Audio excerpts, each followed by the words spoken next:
तो आज के इस वीडियो में हम लोग देखेंगे कक्षा 10 के हिंदी राम नाम बिनु बिरथे जगी जन्मा के महत्वपूर्ण प्रश्न और उसके आंसर। चलिए, ये जो पदखंड है राम नाम बिनु बिरथे जगी जन्मा, इसका कवि है गुरु नानक। आइए गुरु नानक के बारे में जानते हैं। आप लोग इस वीडियो को अंत तक देखें। ये वीडियो आप लोगों के लिए बहुत ही अच्छा होने वाला है। अगर आप इस वीडियो के प्रश्न और उसके उत्तर को लिखना चाहते हैं तो आप वीडियो को रोक करके लिख सकते हैं।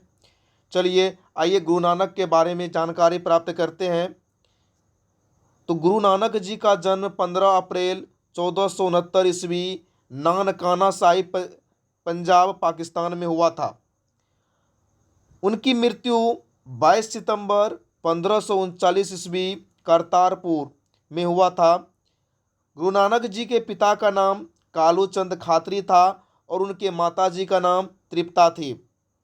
इनके पिता ने इन्हें व्यवसाय में लगाने का काफ़ी प्रयास किया, लेकिन इनका मन सांसारिक कार्य में नहीं रमा। इन्होंने हिंदू मुस्लिम दोनों को समान धार्मिक उपासना पर बल दिया तथा वर्णाश्रम व्यवस्था एवं कर्मकांड के विरोध करके निर्गुण भक्ति का प्रचार किया। अर्थात हम कह सकते हैं कि गुरु नानक जो थे वो निर्गुण भक्त थे, निर्गुण भक्ति करते थे। गुरु नानक सिख धर्म के प्रवर्तक गुरु नानक ने मक्का मदीना तक की यात्रा की। इन्होंने 1539 ईस्वी में वाहे गुरु कहते हुए भौतिक शरीर का त्याग कर दिया। कभी कभी ऑब्जेक्टिव में पूछ लेते हैं कि गुरु नानक जी अपने शरीर का त्याग करते समय, अपने प्राण को त्यजते समय अंतिम शब्द क्या बोले थे। तो आप लोग को पता होना चाहिए कि उन्होंने अंतिम शब्द वाहे गुरु बोले थे। चलिए अब राम नाम बिनु बिरथे जगी जन्मा के क्वेश्चन को शुरू करते हैं। क्वेश्चन नंबर 1, कवि किसके बिना जगत में जन्म व्यर्थ मानता है? कवि किसके बिना इस जगत में जन्म को व्यर्थ मानता है? इसका उत्तर है कवि गुरु नानक देव राम नाम के बिना जगत में जन्म को व्यर्थ मानते हैं। गुरु नानक जी जो हैं राम नाम के बिना इस जगत में जन्म को व्यर्थ मानते हैं। अर्थात अगर हम नाम इस जगत में जन्म लिए हैं और राम नाम का जाप नहीं करते हैं, राम नाम का सुमरन नहीं करते हैं, तो हमारा जन्म इस जगत में व्यर्थ है। अगला क्वेश्चन जानते हैं। क्वेश्चन नंबर 2, वाणी कब विष के समान हो जाती है? इसका उत्तर है जब मनुष्य राम नाम को छोड़कर कोई अन्य शब्द बोलता है तो उनकी वाणी विष के समान हो जाती है। बहुत ही महत्वपूर्ण क्वेश्चन है, वाणी कब विष के समान हो जाती है? गुरु नानक देव ने इसका उत्तर बताए हैं कि जब मनुष्य राम नाम को छोड़कर अन्य कोई दूसरा शब्द बोलता है तो उनकी वाणी जो है विष के समान हो जाती है। क्वेश्चन नंबर 3, नाम कीर्तन के आगे कवि किन कर्मों की व्यर्थता सिद्ध करता है? क्वेश्चन है, नाम कीर्तन के आगे कवि किन कर्मों की व्यर्थता सिद्ध करता है? इसका उत्तर है कवि गुरु नानक देव जी कमंडल लेकर घूमना, बड़े बड़े केस रखना, शरीर में भस्म लगाना, तीर्थ स्थानों का भ्रमण करना आदि कर्मों को राम नाम के आगे व्यर्थ मानता है। अगर आप इतना चीज कर रहे हैं और राम नाम का जाप नहीं करते हैं तो ये सब करना आपका व्यर्थ है। ये गुरु नानक देव का कहना है। चलिए क्वेश्चन नंबर 4। क्वेश्चन नंबर 4 है, हरिरस से कवि का क्या अभिप्राय है? हरिरस से कवि का क्या अभिप्राय है? इसके उत्तर हैं कवि गुरु प्रसाद को हरिरस कहते हैं। बहुत ही शॉर्टकट आंसर है, आप लोग को सुनते ही याद हो जाएगा। कवि गुरु प्रसाद को हरिरस कहते हैं। चलिए अगला क्वेश्चन, क्वेश्चन नंबर 5। कवि की दृष्टि में ब्रह्म का निवास कहाँ है? कवि की दृष्टि में ब्रह्म का निवास कहाँ है?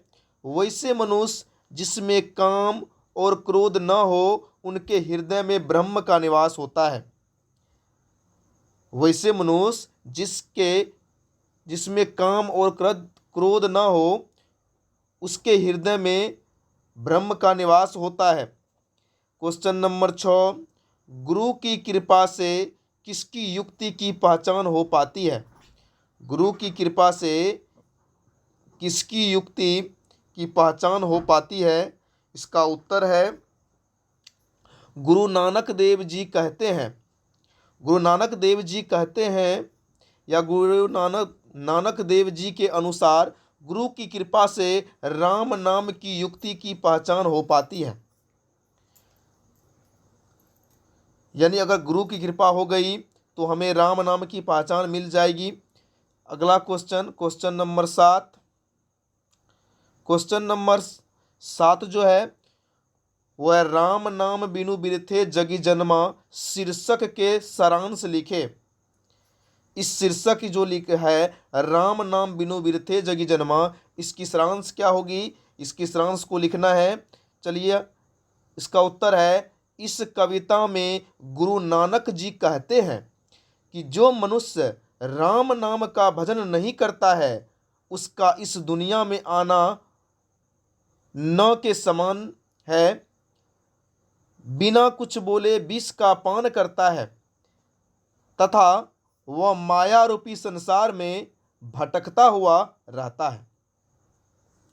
राम का ज्ञान न जप कर, राम का नाम न जप कर माया जाल में फंस जाता है। शास्त्र पुराण चर्चा करता है कि सुबह शाम दोपहर तीनों समय जो वंदना करता है उसे भगवान का सहारा मिलता है। गुरु नानक जी लोगों से यही कहते हैं कि भजन के बिना, राम नाम के भजन के बिना व्यक्ति को संसार में मुक्ति नहीं मिलती।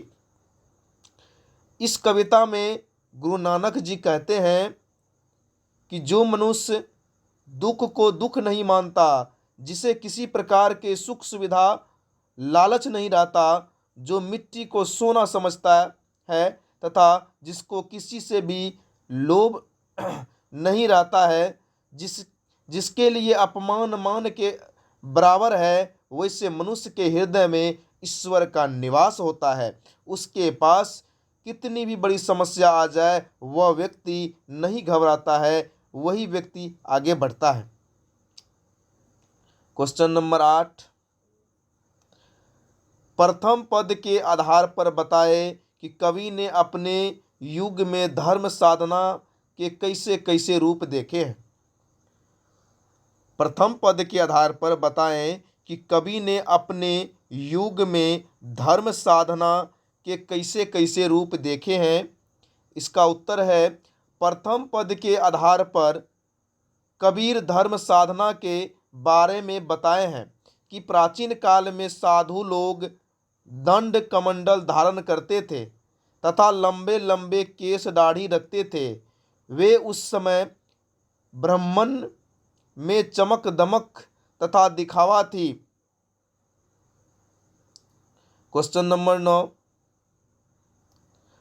आधुनिक जीवन में उपासना के प्रचलित रूप को देखते हुए नानक के इन पदों की क्या प्रासंगिकता है, अपने शब्दों में विचार करें। इसका उत्तर है आधुनिक जीवन में उपासना से इस बात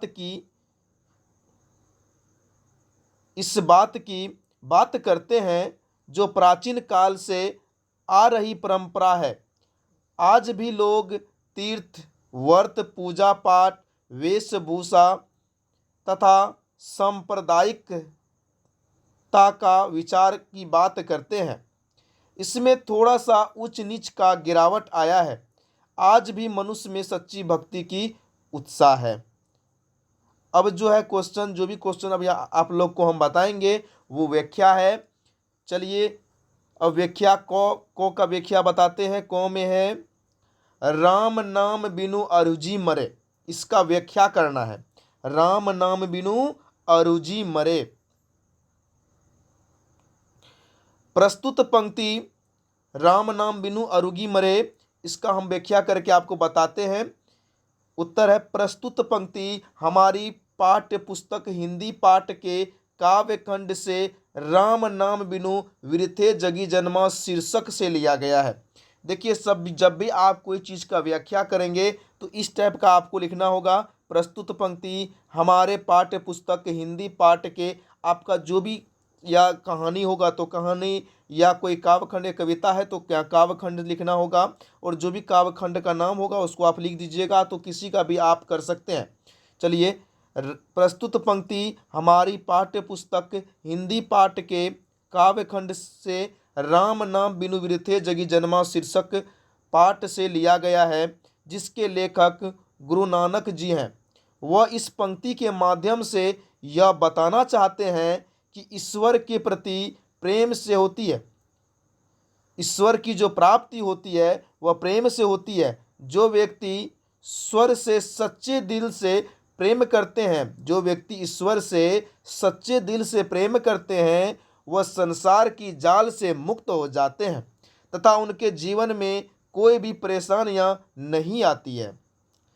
चलिए ख नंबर का जानते हैं, व्याख्या करते हैं। ख नंबर में है कंचन माटी जानो। कंचन माटी जानो, इसका व्याख्या करते हैं। इसमें भी उसी तरह से हम लिखेंगे प्रस्तुत पंक्ति हमारी पाठ्य पुस्तक हिंदी पाठ के काव्यखंड से लिखा गया है, जिसके लेखक गुरु नानक जी हैं। वह इस पंक्ति के माध्यम से यह बताना चाहते हैं कि जो मनुष्य दुख को दुख नहीं समझता, समय अनुसार सुखी भोजन और सोने की मिट्टी को एक समान समझता है, वही व्यक्ति भगवान को प्राप्त कर सकता है। गौ नंबर का व्याख्या करने के लिए जो पद दिया हुआ है वो है हरस शोक ते रहे नियारो नाही मान अपमाना। हरस शोक ते रहे नियारो नाही मान अपमाना, इसका व्याख्या कर रहे हैं हम। प्रस्तुत पंक्ति हमारे हिंदी पाठ्य पुस्तक काव्यखंड से लिया गया है। हम प्रस्तुत पंक्ति हमारे हिंदी पाठ्य पुस्तक के काव्यखंड राम नाम बिनु विरथे जगी जन्मा से लिया गया है, जिसके लेखक गुरु नानक जी हैं। वह इस पंक्ति के माध्यम से यह बताना चाहते हैं कि व्यक्ति अपना सब कुछ त्याग कर राम नाम का जाप करता है, उसको सांसारिक विषयों के बारे में कोई चिंता नहीं रहता, जिससे उसका दिल में भगवान का निवास होता है। क्वेश्चन नंबर घ नानक लीन भयो गोविंद सो ज्यो पानी संग पानी। बहुत ही अच्छा पद है। नानक लीन भयो गोविंद सो ज्यो पानी संग पानी। प्रस्तुत पंक्ति हमारे पाठ्य पुस्तक हिंदी पाठ के काव्यखंड राम नाम बिनु विरथे जगी जन्मा पाठ से लिया गया है। इस पंक्ति के माध्यम से लेखक यह बताना चाहते हैं कि व्यक्ति को भक्ति में ऐसा लीन हो जाना चाहिए जैसे प्रकाश समुद्र अपनी मर्यादा के साथ रहता है।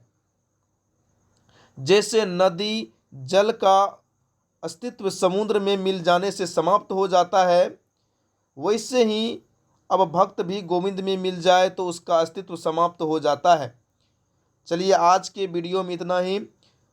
अगर आप लोग को ये वीडियो अच्छा लगे तो प्लीज़ हमारे YouTube channel Kundan study point को सब्सक्राइब कीजिएगा, ताकि नया वीडियो आप तक तुरंत पहुंच जाए।